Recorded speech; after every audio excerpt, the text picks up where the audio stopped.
In tonight's headlines, Financial Secretary Paul Chan says improved market sentiment and declining interest rates have stabilized the economy despite slower growth in the third quarter.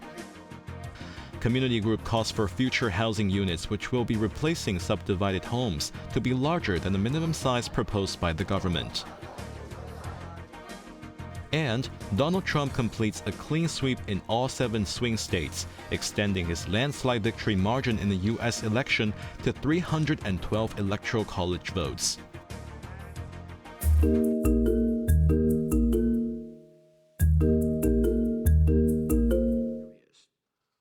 Financial Secretary Paul Chan said that the SAR's economy will continue to keep up its momentum for the rest of the year, and annual economic growth will be near the lower end of the original forecast range. In his weekly blog, Chan said sentiment improved with transactions in the stock and property markets picking up. Officials are forecasting full-year growth of between 2.5% and 3.5%. These were attributed to declining interest rates and the central government's stimulus measures, despite seeing a slowdown in the rates of economic growth in the third quarter, Chan added. According to the advanced estimates, the city's gross domestic product in the third quarter rose by 1.8% year-on-year.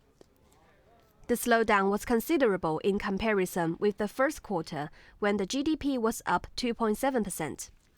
And it was significantly lower than the figure of 3.3% in the second quarter. Chan also noted the consequential impact of the recent U.S. election on the global political and economic landscapes, urging Hong Kong to stay flexible in handling challenges and seizing opportunities.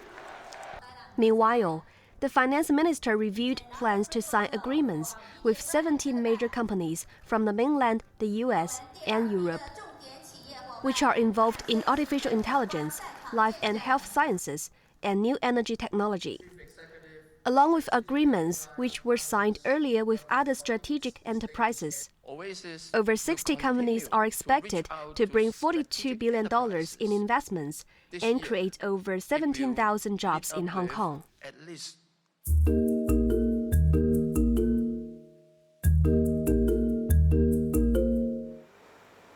Despite Chief Executive John Lee appointing a task force to tackle the problem of subdivided housing in the SAR, the Society for Community Organization has expressed concerns over the new proposals to regulate subdivided flats.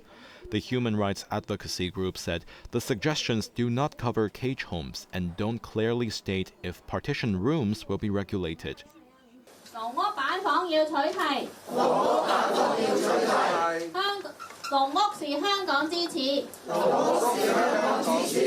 This ambiguity, along with an unclear resettlement policy, has left many grassroots tenants feeling anxious and uncertain about their housing status and future. Elderly residents living in non-compliant subdivided flats express feelings of helplessness, stating they're resigned to their circumstances and can only wait for notice from their landlords. Similarly, those renting partition rooms remain unsure about how the new regulations might affect them and hope for prompt clarification from authorities. The charity organization suggested that authorities should begin formulating a legislative timetable and regulate the per capita living area of subdivided flats to ensure humane living standards, not less than the minimum for public housing.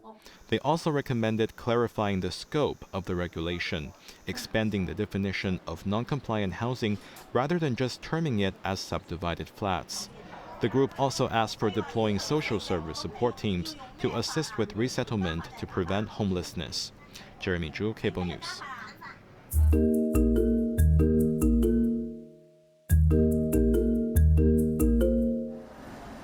A man has died in Tuen Mun following a suspected assault. Reports indicate that the 35-year-old victim was attacked late last night by a group of individuals wielding glass bottles at Yao Oi Estate. Despite sustaining serious injuries, he managed to return home, where his father discovered him collapsed in the living room. He was rushed to Tuen Mun Hospital but pronounced dead upon arrival. Police discovered shattered glass fragments at the scene near the estate market.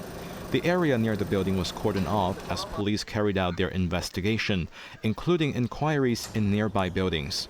Several unusual injuries were found on the body of the deceased victim, and the cause of death is pending an autopsy.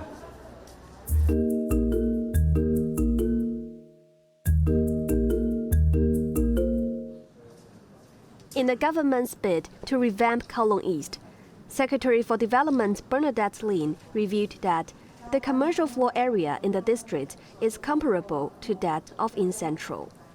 經過10多年嘅努力 Speaking at a seminar for the district's development, Lin said the commercial floor space in Colog East has nearly doubled over the past decade. The Energizing Colog East initiative, which was launched in 2011, and after other planned developments, nearly 4 million square meters of commercial floor space will be available in the future, said Lin. She highlighted that businesses involved in financial and professional services have quadrupled in the past decade in Kwun Tong and Kowloon Bay. Addressing concerns of potential oversupply of land, the Development Secretary said the government will monitor market needs and introduce new land at the right time. 九龍東嗰個佔比呢係超過一半。 Lin also said that over half of the industrial buildings in Kowloon East were participating in the revitalization scheme, although many industrial spaces are still waiting to be explored. The scheme is extended to 2027, as the city's industrial development may change in the future, making it necessary to review the situation every 3 years, Lin explained. Evelyn Bai, Cable News.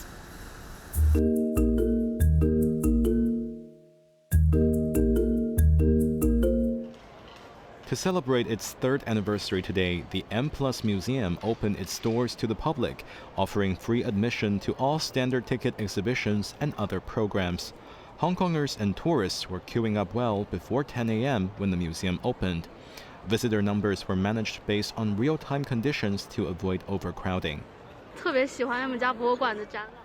A visitor from Shenzhen mentioned that she thought it was important to come and show support since it's the third anniversary, and she was particularly interested in a floating bubble art installation.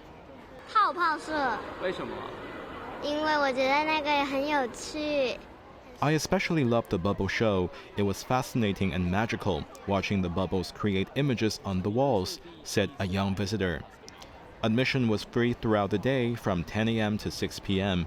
Besides the exhibitions, the museum also hosted free public activities, including film screenings on the ground stair.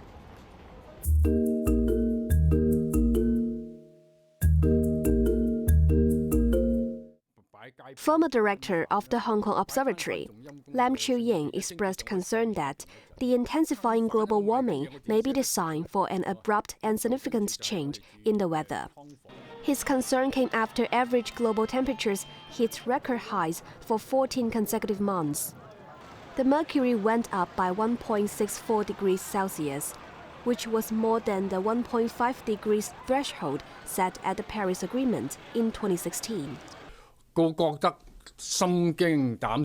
In previous decades, we have seen nominal increases, but this year the temperatures have risen by nearly 0.4 to 0.5 degrees Celsius, Lam said.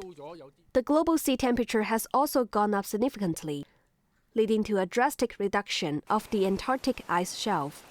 Calling on the public to change consumption habits, Lam said people should make conscious choices for a sustainable future by buying less and buying better.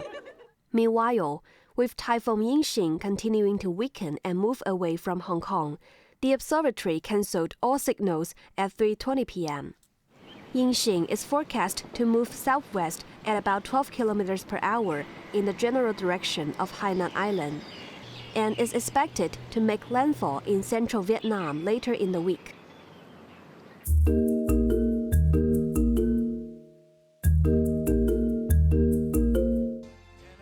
U.S. President-elect Donald Trump has made a clean sweep in all 7 battleground swing states after vote counting was completed in the last remaining state of Arizona. Trump ramped up the landslide victory with 312 electoral college votes, defeating his Democrat rival and Vice President Kamala Harris, who secured 226 votes. This marks the first time in 20 years that a Republican presidential candidate has won both the electoral vote and the popular vote. The Republicans also took control of the U.S. Senate and the House of Representatives, giving Trump a strong mandate to carry out the policy promises he made during the campaign. Outgoing President Joe Biden has invited Trump to the White House later in the week to discuss the transition of power. Following his victory, Trump has been actively assembling his new administration. However, he announced on social media that he will not invite former Secretary of State Mike Pompeo and former U.S. Ambassador to the UN Nikki Haley to join his team, despite expressing appreciation for their past service. Haley and Pompeo were part of the administration during Trump's first term in office from 2016 to 2020. Jeremy Zhu, Cable News.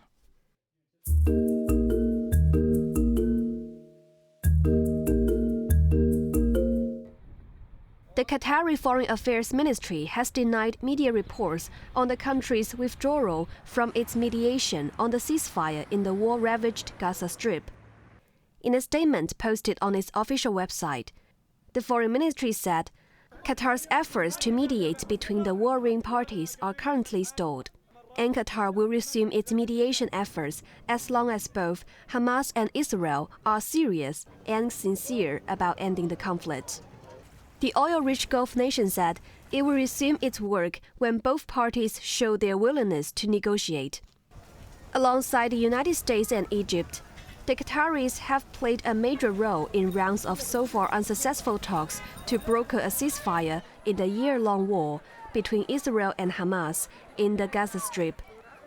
Palestinian group Hamas has had a base in the Qatari capital Doha for more than a decade. As a strong U.S. ally in the Persian Gulf, Qatar has previously handled negotiations with Iran and with Afghani Taliban. The latest round of talks last month failed to reach a deal, with Hamas rejecting a short-term ceasefire proposal. The group has always called for a complete end to the war and the full withdrawal of Israeli troops from Gaza.